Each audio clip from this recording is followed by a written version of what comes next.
Mga kalodi, magkisigang tayo ng sinigang na baboy, kumpleto sa ricado. Mayroon tayong maraming gulay at labanos at walang kamatayang pichay. Pichay ba tawag nito?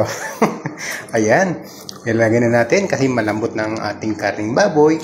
Ilagay natin ang ating medyo matigas na gulay, ampalaya, labanos, at yan ang ilalagay natin. Wala tayong okra dahil walang available dun sa market na okra, nahuli tayo.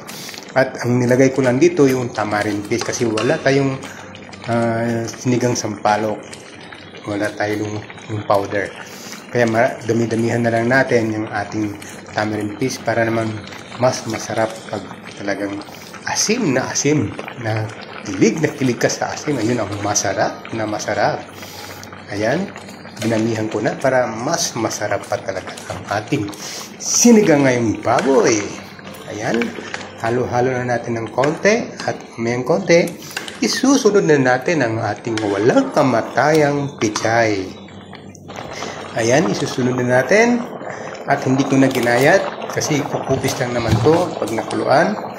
Sarap na gulay ito, panglahok talaga to ng karne.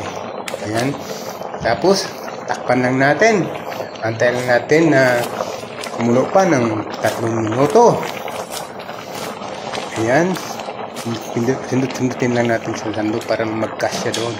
Takpan natin at para lumambot pa ang ating gulay. Ayan, ganda oh.